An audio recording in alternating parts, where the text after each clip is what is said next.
Viewers welcome to Telugu job portal. Borders security force BSF నుండి ఒక recent notification release అయింది. AP Telangana male female candidates ఇద్దరు కూడా నోటిఫికేషన్కి అప్లై చేసుకోవచ్చు. గ్రూప్ C కేటగిరీకి సంబంధించిన పోస్టులు అభ్యర్థి SC ST అండ్ ఉమెన్ అయి ఉంటే కనుక వీళ్ళకి ఎటువంటి అప్లికేషన్ ఫీజు అయితే లేదు. సో ఆసక్తి ఉన్నవారు అప్లై చేసుకోవచ్చు. డిస్క్రిప్షన్లో మీకు నోటిఫికేషన్ అప్లికేషన్ ఫార్మాట్ ఉంటుంది, అక్కడి నుంచి అప్లై చేయండి. Examination pattern, syllabus, education qualification, ఏ విధంగా అప్లై చేయాలి, ఎటువంటి డాక్యుమెంట్స్ కావాలి, పూర్తి సమాచారం మనం చూద్దాం. గ్రూప్ C కేటగిరీకి సంబంధించిన non gazetted non ministerial category పోస్టులు ఇవి. ఆన్లైన్ ద్వారా మీరు అప్లై చేయాల్సి ఉంటుంది. టోటల్ 72 వేకెన్సీస్ 72 ఉన్నప్పటికీ కూడా 1:10 రేషియో అంటే 10 times చొప్పున క్యాండిడేట్స్ని షార్ట్ లిస్ట్ చేయడం జరుగుతుంది. తర్వాత స్టేజ్కి వన్స్ ఎగ్జామినేషన్ పూర్తయిన తర్వాత సో మీకు ఎలిజిబిలిటీ ఖచ్చితంగా ట్రై అయితే చేయండి. ఇక్కడ మీకు కేటగిరీ వారీగా అంటే unreserved, EWS, OBC, SC, ST ఒక్కొక్క కేటగిరీ ఎన్ని పోస్టులు ఇచ్చారో పూర్తి సమాచారం ఉంటుంది. ఇక వేకెన్సీస్ అసిస్టెంట్ సబ్ ఇన్స్పెక్టర్ వీళ్ళకి 29,000 నుంచి పే స్కేల్ స్టార్ట్ అవుతుంది. హెడ్ కానిస్టేబుల్ వీళ్ళకి 25,000 నుంచి, మిగతా పోస్టులు అంటే కానిస్టేబుల్ సంబంధించిన కేటగిరీ వీళ్ళకి 21,700 నుంచి పే స్కేల్ అయితే ఉంటుంది. నెక్స్ట్ ఏజ్ లిమిట్, అన్ని పోస్టులు కూడా 18 నుంచి 25 వరకు ఏజ్ లిమిట్ ఇచ్చారు. అంటే అప్లికేషన్ లాస్ట్ డేట్ ఏదైతే ఉందో December 29 అది కట్ ఆఫ్ డేట్. ఆ టైంకి మీరు ఏజ్ చెక్ చేసుకోండి. మీకు ఏజ్ రిలాక్సేషన్ కూడా ఉంది. అభ్యర్థి SC ST అయి ఉంటే కనుక వాళ్ళకి 5 years, OBC అయి ఉంటే వాళ్ళకి 3 years.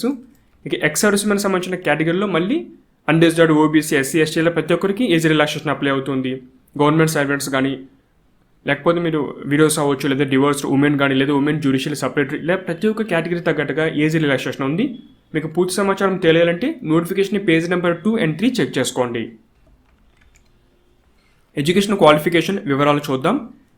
Assistant sub inspector draftsmen grade 3 ఈ యొక్క పోస్ట్కి మీరు అప్లై చేయాలంటే 10th పాస్ అయి ఉండాలి. తర్వాత ఇండస్ట్రియల్ ట్రైనింగ్ ఇన్స్టిట్యూట్ నుండి మీరు డ్రాఫ్ట్స్మెన్షిప్ సివిల్లో డిప్లొమా కోర్సు పూర్తి చేసి ఉండాలి. ఇక డిజైరబుల్లో మీకు డిప్లొమా అడిగారు సివిల్ ఇంజనీరింగ్ సంబంధించి. అంటే ఇంటర్వ్యూ సమయంలో కానీ డాక్యుమెంట్ వెరిఫికేషన్ అవ్వచ్చు, లేదంటే ఒకే క్యాండిడేట్స్కి సేమ్ మార్క్స్ వచ్చినప్పుడు సో అప్పుడు ఈ డిజైరబుల్ క్వాలిఫికేషన్ అదర్ క్వాలిఫికేషన్ ఉపయోగపడుతుందేమో. కానీ స్టార్టింగ్లో మీకు ఎసెన్షియల్ క్వాలిఫికేషన్ ప్రతి ఒక్కరు కూడా అప్లై చేయవచ్చు.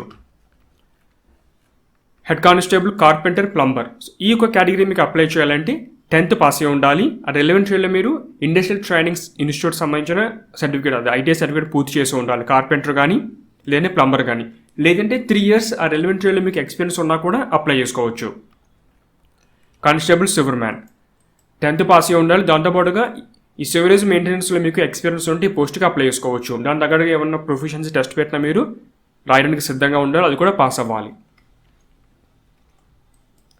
కానిస్టేబుల్ జనరేటర్ ఆపరేటర్ సంబంధించిన కేటగిరీ 10th పాస్ అయ్యి ITI అనేది పూర్తి చేసి ఉండాలి. ఆ ట్రేడ్స్ వచ్చి మీకు ఎలక్ట్రీషియన్ అవ్వచ్చు, లేదా వైర్మెన్ కానీ, లేదా డీజిల్, లేదా మోటార్ మెకానిక్. దాంతోపాటుగా ఒక 3 years ఎక్స్పీరియన్స్ అడిగారు రికగ్నైజ్డ్ ఇన్స్టిట్యూట్ నుండి. సో మీకు ఎక్స్పీరియన్స్ ఉంటే ఈ పోస్ట్ అనేది యూజ్ అవుతుంది. చాలామంది మన ఫ్రెండ్స్ ఎవరిని కొంతమంది ITI పూర్తి చేస్తూ ఉంటారు, వాళ్ళు ఒక్కొక్క ఆర్గనైజేషన్ వర్క్ చేస్తున్న వారు ఉంటారు. సో అటువంటి వారు ఉంటే వాళ్ళకి ఇన్ఫర్మేషన్ షేర్ చేయండి, ఆసక్తి ఉన్న వారు అప్లై చేసుకుంటారు. కానిస్టేబుల్ జనరేటర్ మెకానిక్ 10th పాటుగా ITI పూర్తి చేసి ఉండాలి. డీజిల్ లేదా మోటార్ మెకానిక్ సంబంధించిన డిసిప్లిన్స్ ఇక్కడ కూడా 3 years ఎక్స్పీరియన్స్ అయితే అడిగారు. తర్వాత constable line man 10th pass అయిన తర్వాత ITI పూర్తి చేసి ఉండాలి. అది ఎలక్ట్రికల్ వైర్మెన్ అవ్వచ్చు, లేదా లైన్ మ్యాన్ కేటగిరీ. దాంతోపాటుగా 3 years ఎక్స్పీరియన్స్ ఖచ్చితంగా ఉండాలి.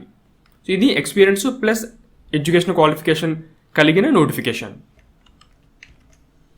తర్వాత ఫిజికల్ సంబంధించిన మెజర్మెంట్స్ ఖచ్చితంగా ఉండాలి. మీకు ఫిజికల్ స్టాండర్డ్ టెస్ట్ ఉంటుంది, ఫిజికల్ ఈవెంట్స్ కూడా ఉంటాయి. కేటగిరీ వారీగా అంటే మేల్ క్యాండిడేట్స్కి ఎటువంటి టెస్ట్లు ఉంటాయి, ఫీమేల్ క్యాండిడేట్స్కి ఎటువంటి మెజర్మెంట్స్ టెస్ట్లు ఉంటాయి. అందులో మళ్ళీ పోస్టుల వారీ ఇవ్వడం జరిగింది. మీరు ఏ పోస్ట్కి అప్లై చేస్తున్నారో అక్కడ మాత్రం చెక్ చేసుకుంటే చాలు. అసిస్టెంట్ సబ్ ఇన్స్పెక్టర్ సంబంధించి మేల్ క్యాండిడేట్స్కి 167.5 centimeters హైట్ ఉండాలి, ఫీమేల్కి 157 centimeters ఉండాలి మినిమం. అది చెస్ట్ మేల్కి అన్ఎక్స్పాండెడ్ అని జస్ట్ మీకు చెస్ట్ కొలిచినప్పుడు 80 centimeters ఉండాలి. ఎక్స్పాండ్ అని మీరు బీట్ తీసుకున్న తర్వాత చెస్ట్ ఒక 5 centimeters ఎక్స్పాండ్ అవ్వాలి. ఫీమేల్స్కి నాట్ అప్లికబుల్.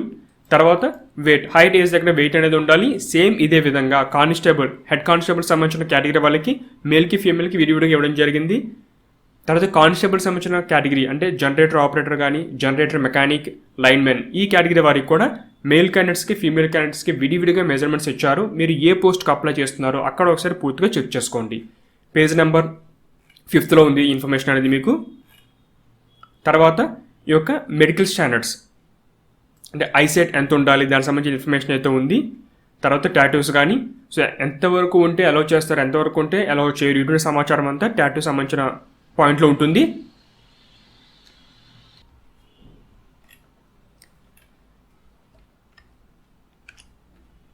సెలక్షన్ ప్రొసీజర్ ఏ విధంగా ఉంటుందో చూద్దాం. ముందుగా ఫేజ్ 1, ఆ తర్వాత ఫేజ్ 2కి పిలుస్తారు. ఫైనల్గా ఈ యొక్క మెడికల్ సంబంధించిన టెస్టులు ఇవన్నీ ఉంటాయి. ముందుగా ఫస్ట్ ఫేజ్ ఏముంటుందంటే రిటన్ ఎగ్జామినేషన్. ఇక్కడ అసిస్టెంట్ సబ్ ఇన్స్పెక్టర్ సంబంధించిన సిలబస్ చూద్దాం. ప్యాటర్న్ మీకు జనరల్ కాంపిటేటివ్ సిలబస్ ఏమైతే ఉంటుందో మ్యాక్సిమం అదే సిలబస్ కవర్ అవుతుంది. ఇక్కడ కూడా 2 hours డ్యూరేషన్ ఉంటుంది. ఓఎంఆర్ బేస్డ్ ఆన్సర్ షీట్ అంటే మీకు ఆఫ్లైన్లో ఒక షీట్ ఇస్తారు, ఓఎంఆర్ షీటు, దాంట్లో మీరు ఆన్సర్స్ ఇవ్వాల్సి ఉంటుంది. ఆబ్జెక్టివ్, మల్టిపుల్ చాయిస్ క్వశ్చన్స్ ఇవన్నీ కూడా.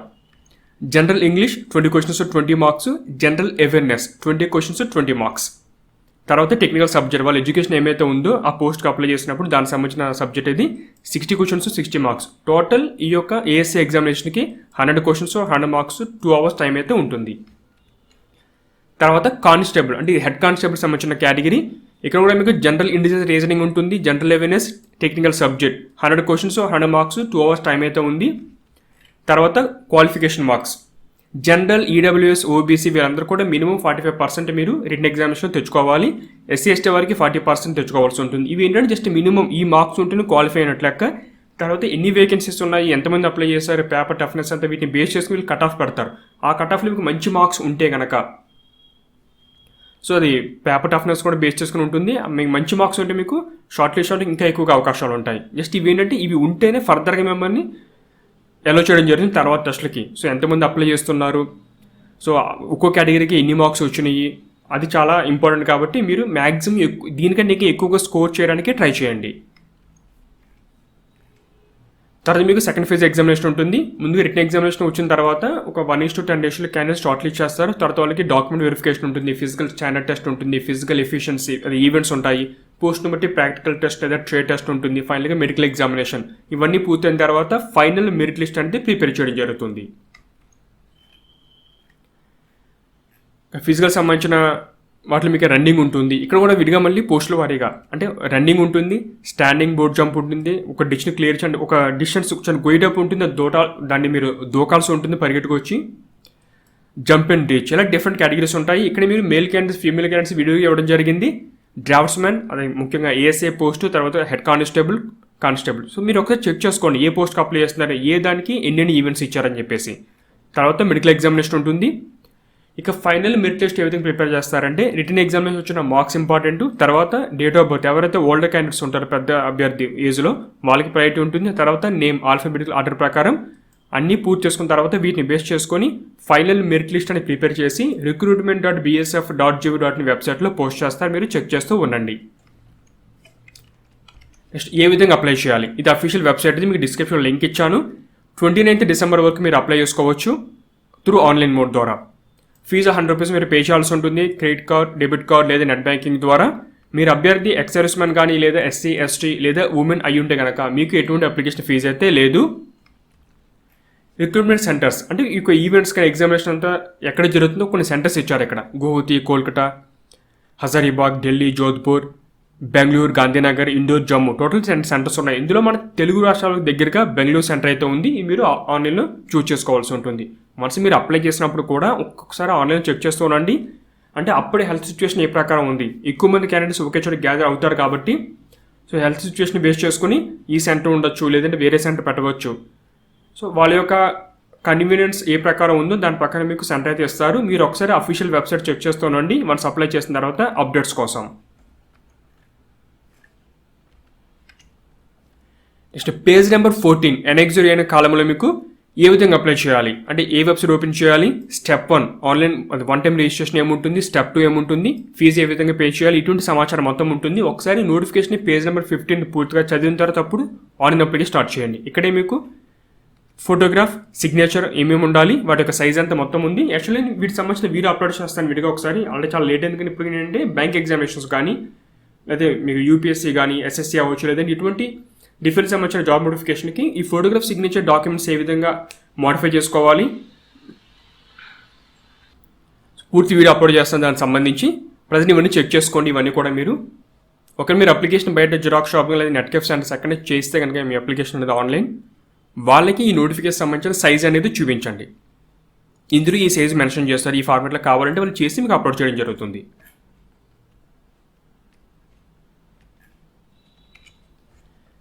ఇది border security force official website. ఇది డిస్క్రిప్షన్లో లింక్ ఇచ్చాను, ఓపెన్ చేయండి, మీకు ఈ పేజ్ ఓపెన్ అవుతుంది. ఇక్కడ మీకు కింద కరెంట్ రిక్రూట్మెంట్ ఓపెనింగ్స్ అని ఉంటుంది, అక్కడ మీరు చూసుకోవచ్చు. ఇక్కడ అప్లికేషన్ నెంబర్ వరకు ఉంది, అడ్వర్టైజ్మెంట్ సంబంధించిన నెంబర్. ఇక్కడ మీరు వ్యూ డీటెయిల్స్ క్లిక్ చేస్తే పీడిఎఫ్ ఓపెన్ అవుతుంది, పక్కన మీరు అప్లై హియర్ అంటే అప్లికేషన్ అనేది ఓపెన్ అవుతుంది. ఇది ఆన్లైన్ అప్లికేషన్ సంబంధించిన వెబ్ పోర్టల్. ఇక్కడే మీకు బేసిక్ ఇన్ఫర్మేషన్ ఉంటుంది, పర్సనల్ ఇన్ఫర్మేషన్ అంటే మీ యొక్క నేమ్, మొబైల్ నెంబర్, ఈమెయిల్ ఇవన్నీ ఎంటర్ చేయాల్సి ఉంటుంది. ఓటీపీ జనరేట్ చేసుకోవాలి. తర్వాత మొబైల్ నెంబర్ లేదా ఈమెయిల్కి వచ్చిన ఓటీపీని ఎంటర్ చేస్తే మీకు అప్లికేషన్ అనేది స్టార్ట్ అవుతుంది. ఇక్కడ నుంచి 1 by 1 మీకు అడ్రస్ డీటెయిల్స్ కానీ ఇంకా అదర్ ఇన్ఫర్మేషన్, ఎడ్యుకేషన్ సంబంధించిన క్వాలిఫికేషన్, సర్టిఫికేషన్ డాక్యుమెంట్స్ కానీ ఇవన్నీ ఎంటర్ చేసుకోవాల్సి ఉంటుంది. ఇది అప్లికేషన్ ఫార్మాట్. ఇక్కడ పైన మీకు హెల్ప్ డెస్క్ ఉంటుంది, మీకు ప్రొఫైల్ చెక్ చేసుకోవచ్చు. లాగిన్ ఇక్కడ క్యాండిడేట్ లాగిన్ ఇచ్చారు, పైన టాప్లో చూడండి ఒకసారి. ఈ విధంగా మీకు ఈమెయిల్ ఐడి, పాస్వర్డ్ మీరు ఎంటర్ చేయాల్సి ఉంటుంది. కొత్త క్యాండిడేట్ రిజిస్ట్రేషన్ చేసుకోవాలి. ఇక్కడ మీ పాస్వర్డ్ మర్చిపోతే ఫర్గట్ పాస్వర్డ్ ద్వారా మీ పాస్వర్డ్ రీసెట్ చేసుకోవచ్చు మీకు ఈమెయిల్ ఐడి ఇచ్చి. సో మీకు ఈ రిక్రూట్మెంట్ ప్రాసెస్ పూర్తి అయ్యే వరకు valid email ID, valid mobile number use చేయండి. ఫర్దర్గా అప్డేట్స్ అని మీ వాటికే వస్తూ ఉంటాయి. ఇది ఫ్రెండ్స్ బీఎస్ఎఫ్ సంబంధించిన రీసెంట్ నోటిఫికేషన్ డీటెయిల్స్. ఆసక్తి ఉన్నవారు ఆన్లైన్ ద్వారా అప్లై చేయండి. మీ ఫ్రెండ్స్ అందరూ కూడా ఇన్ఫర్మేషన్ షేర్ చేయండి. Latest job notification, online application process తెలుసుకోవాలంటే ఛానల్ సబ్స్క్రైబ్ చేసుకోండి. డైలీ అప్డేట్స్ కోసం బెల్ బటన్ ప్రెస్ చేయండి. Thanks for watching.